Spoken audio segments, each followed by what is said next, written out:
நமஸ்காரம். குருபாதகா ஸ்தோத்திரம் ஸ்லோகம் 4. நாளீகனிகாஷ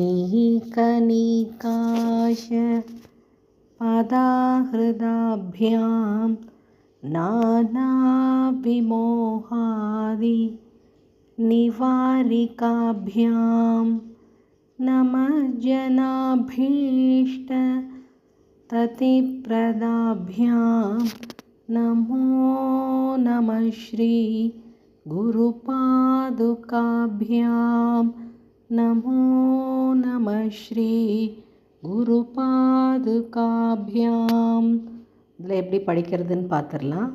நாளீக நாளீ நெடில் நாளீக நீகாஷ நீகாஷ நாளீக நீகாஷ பதா ப மூணாவது தா பதா ஹிருதாபியாம் ஹிரு சொல்லணும், ஹிருதயம் சொல்கிற ஹிரு சொல்லணும், தாபியாம் ஃபஸ்ட்டு தா தான் தாத்தா சொல்கிற தா தாபியாம் நாளீக நீகாஷ பதா ஹிருதாபியாம் இப்பு திக்கா சொல்லணும், நாலாவது லெட்டர் பதா ஹிருதாபியாம் நானா விமோகாதி நானா விமோகா ஹனுமான் ஹா நெடில் ஹாதி குரில் தான் அடுத்தது குரில் நானா விமோகாதி நிவாரி காபியாம் நிவாரி ரீயும் குரில் தான் காபியாம் ப ஃபோர்த்து அதில் ஹாஃப் லெட்டர் காபியாம் நிவாரி காபியாம் நாளீக நீகாஷ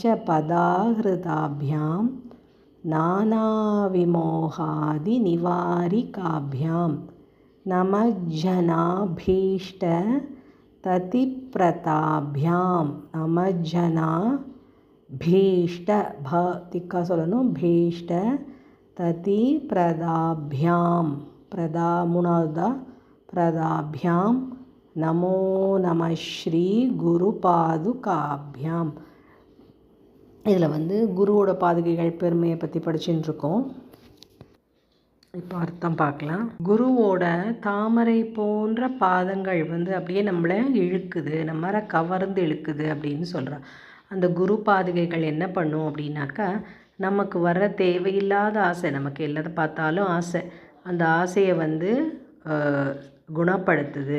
அது மட்டும் இல்லாமல் குரு பாதுகைகளுக்கு முன்னாடி வணங்கி நம்ம வேண்டினோனாக்கா நமக்கு என்ன வேணுமோ அது நியாயமான ஆசைகளாக இருக்க பட்சத்தில் நமக்கு கண்டிப்பாக அது கிடைக்கிது. ஒரு விதமான நம்ம பகவானை உணர்தல் நிலையில் இருக்கும்போது அதை இன்னும் மேன்மை அடைய செய்யுது. அப்படிப்பட்ட நம்ம அந்த பாதுகைகளை நம்ம வணங்குகிறோம்.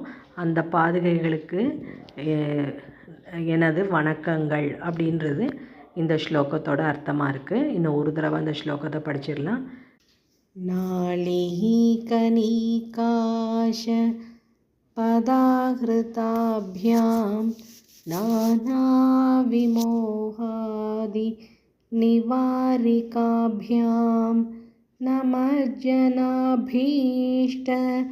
ததிப்ரதாப்யாம் நமோ நமः ஸ்ரீ குருபாதுகாப்யாம் நமோ நமः ஸ்ரீ குருபாதுகாப்யாம்.